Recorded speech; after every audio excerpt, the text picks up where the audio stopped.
Movie की शुरुआत में हम अरोली के राजा निर्गुण सिंह को देखते हैं, जिसने 70 साल की उम्र में चौथी शादी की। अब चूंकि वो राजा थे तो एक छोटी मोटी जागीर के मालिक ने अपनी कच्ची उम्र की बेटी बिहा दी। शादी के कुछ सालों बाद रानी लवनी अपनी दासी केसर से पूछती है, मैं कैसी लग रही हूँ? रानी सा, आपको देख के तो मुर्दों भी जाग जावे, तो फिर राजा सा क्यों नहीं जागते? मैं कहीं जानू, तुम्हारी तो नद भी नहीं उतरी। अगले सीन में हम राजा सा को देखते हैं, जो छेदीमल से अपनी मालिश करवा रहे होते हैं। जरा धीरे छेदीमल जी, अब हड्डियां बूढ़ी हो चुकी है। बूढ़े हो आपके दुश्मन, अभी तो हुकुम की हड्डियां पत्थर से कम नहीं है। कि इतने में राजा का विश्वास पात्र सेवक पृथ्वी सिंह न्योता लेकर आता है। हुकुम, माधव सिंह के यहाँ से न्योता आया है। 14 की रात हीराबाई का मुजरा है। सुनकर राजा निराश होता है। यह माधव सिंह आदमी है या जानवर? औरतों के मामले में बिल्कुल अंधा हो जाता है, फिर चाहे वो 16 साल की हो या 60 साल की। क्यों छेदीमल, हुकुम को मैंने अर्ज की थी, उस वेद का पता चल गया है जिसकी दवाई खाकर माधव सिंह सवाए हो गए हैं, मगर आप तो इस चाकर की सुनते ही नहीं हैं। आप तो चुप ही रहें छेदीमल जी। कहते हैं सांड के तेल की मालिश से आदमी सांड जैसा हो जाता है। मुझे तो लगता है ये सांड का नहीं, चूहे का तेल है। अगले सीन में हम देखते हैं राजा पृथ्वी सिंह के साथ बैठकर शतरंज खेल रहा होता है, लेकिन रानी लवनी पृथ्वी सिंह को देखते हुए पहले तो कामुकता से उबासी लेती है, फिर वो कहती है, उठिए ना राजा सा, मुझे नींद आ रही है। रानी सा, अगर आपको नींद आ रही है तो आप जाकर सो जाइए ना, बाजी तो अभी शुरू हुई है। रानी पृथ्वी को निहारते हुए कहती है, अकेले में मुझे डर लगता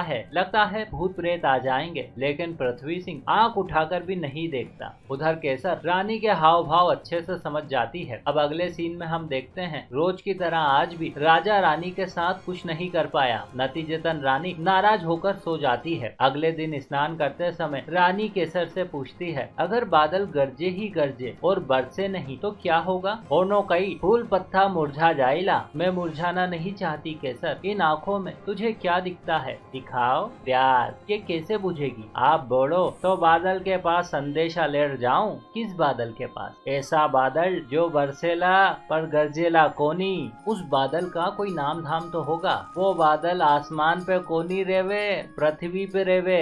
और इस प्रकार से दोस्तों केसर रानी का संदेशा लेकर पृथ्वी सिंह के पास जाती है। वो उससे बताती है, ठाका नाक नक्शा जितना भी तीखा हो, पर बुद्धि था कि एड़िया में ही है। स्त्री जाति के तो तू समझे कोनी। क्यों, क्या हुआ? अब वो उससे ये वचन लेती है कि ये राज इस तय खाने से बाहर नहीं जाना चाहिए। वो उसे वचन दे देता है। रानी सा का बारा में था को कई विचार है, मुझे उनसे डर लगता है। पता नहीं उनकी आंखों में क्या है। था की सूरत। ये सुनकर पृथ्वी सिंह चौंक जाता है, क्योंकि वो रानी को चाहता तो था, लेकिन कहीं न कहीं उसके मन में राजा का डर भी था। उधर रानी की बेचैनी बढ़ती ही जा रही थी। वो पृथ्वी से मिलने के लिए आतुर थी। इधर पृथ्वी इस सब के लिए राजी तो था, लेकिन वो भरोसे के लिए रानी के सामने 3 शर्तें रखता है। इसमें पहली शर्त थी राजा की आंखों के सामने उसकी बिल्ली तारा को मारना। केसर इस शर्त के बारे में रानी को बताती है। अब अगले सीन में हम देखते हैं राजा बिल्ली को लिए अपने साले गजेंद्र सिंह के साथ बैठकर शतरंज खेल रहा होता है। पृथ्वी भी वहाँ मौजूद होता है कि इतने में रानी वहाँ आ जाती है। वो बिल्ली को गोद में लेकर उसे कुछ खिलाती है और देखते ही देखते बिल्ली मर जाती है। इस पर राजा बेहद ही नाराज हो जाता है। वो रानी पर जोर जोर से चिल्लाता है। ऐसे में रानी नौटंकी करते हुए अपने भाई से कहती है, ये दिन भर इसे ही सहलाते रहते थे और मैं देखती रहती थी। इन्होंने इस बिल्ली की आदत इतनी बिगाड़ रखी थी कि ये हमारे बीच आकर सो जाती थी। पृथ्वी वहाँ खड़ा खड़ा ये सब देख रहा होता है और इस प्रकार से दोस्तों पहली शर्त वो पूरी कर देती है। अब बारी दूसरी शर्त की थी, जिसके मुताबिक रानी को राजा का दांत तोड़ना था। इसके लिए रानी एक पान बनाती है। वो इस पान को राजा को अपने हाथों से खिलाती है। अब राजा जैसे ही अपना मुंह खोलता है कि तभी रानी उसे बताती है कि आपका दांत खराब हो चुका है, आप इसे तुरंत निकला लीजिए, वरना इससे आपके बाकी के दांत भी सड़ जाएंगे। ये सुनकर राजा घबरा जाता है। अब रानी उसे आश्वस्त करते हुए दांत निकालने के लिए राजी कर लेती है। इसके लिए वो उसे शराब पिलाती है, जिससे कि वो बेसुध हो जाता है। ऐसे में रानी संकोच करते हुए केसर की मदद से ये शर्त भी पूरी कर देती है। अब पृथ्वी दांत देखकर हक्का बक्का रह जाता है। उसने ये कभी सोचा ही नहीं था, लेकिन अब भी वो राजा के लिए उतना उतना ही वफादार था जितना कि पहले। अब वो उनके सामने एक असंभव सी शर्त रखता है। वो कहता है कि मैंने राजा शाह का नमक खाया है और मैं उनके साथ गद्दारी बिल्कुल भी नहीं करूंगा। जो कुछ करूंगा उनकी आंखों के सामने ही करूंगा। शर्त सुनकर केसर की तरह रानी भी दुविधा में पड़ जाती है। ऐसे में वो केसर को कहानी सुनाने के लिए कहती है, क्योंकि रानी की नानी शाह का मानना था कि यदि तुम किसी दुविधा में फंस जाओ तो कहानी सुनो, कोई न कोई युक्ति मिल ही जाएगी। केसर उसे एक पेड़ पर रहने वाले भूत की कहानी सुनाती है, जिसे सुनकर रानी को युक्ति मिल जाती है। अब वो ये खबर पृथ्वी सिंह को सुनाती है। वो चौंक जाता है। उसे क्या करना है केसर उसे अच्छे से समझा देती है। रात के वक्त वे तीनों बगीचे में बैठे होते हैं कि तभी रानी फल खाने की इच्छा जताती है। इस पर राजा पृथ्वी सिंह को पेड़ पर चढ़कर फल तोड़ने को कहता है। वो पेड़ पर चढ़ता है। ऊपर चढ़कर वो जोर से चिल्लाता है। राजा उसके चिल्लाने का कारण पूछता है। वो कहता है, हुकुम, जो काम आपको बंद कमरे में करना चाहिए वो आप खुले में सबके सामने कर रहे हैं। राजा उसे तुरंत नीचे उतरने को कहता है। नीचे आने पर राजा उससे कहता है, खुलकर बता, तूने क्या देखा? हुकुम, मैंने देखा कि आप दोनों संभोग कर रहे थे। झूठ, हम दोनों अपनी जगह से हिले भी नहीं और ये अपनी गंदी कल्पना में मुझे कैसे कैसे देख रहे हैं। छी, आप पेड़ पर चढ़कर देखिए, आखिर वो सब कुछ कैसे हो सकता है जो आज तक कभी हुआ ही नहीं। अब रानी के कहने पर राजा पेड़ पर चढ़ता है। इधर रानी पृथ्वी सिंह के साथ रास रचाने लगती है। राजा उन्हें ये सब करते हुए देख लेता है। तुम दोनों ये क्या कर रहे हो?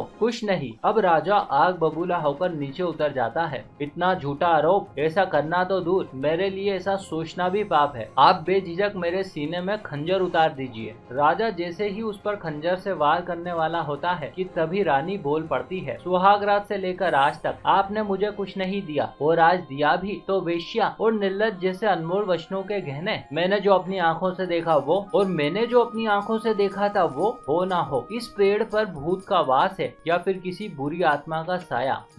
ऐसा हो सकता है क्योंकि हमारे पूर्वज ने एक तांत्रिक को यहाँ आसरा दिया था और उसने यही समाधि ली थी कि तभी केसर उस बिल्ली को छोड़ देती है। असल में दोस्तों, उस दिन वो बिल्ली मरी नहीं थी, बल्कि रानी ने सिर्फ उसे बेहोश किया था। अब राजा बिल्ली को देखकर बहुत खुश हो जाता है और इस प्रकार से रानी उन तीनों शर्तों के साथ साथ अपनी इच्छाओं की पूर्ति भी कर लेती है। इसी के साथ दोस्तों, इस कहानी का यही दी एंड होता है। आप इस सब के बारे में क्या सोचते हैं? कमेंट करके हमें जरूर बताइएगा। वीडियो को लाइक, शेयर और चैनल को सब्सक्राइब करना ना भूलिए। देखते रहिए मूवी ट्यूब।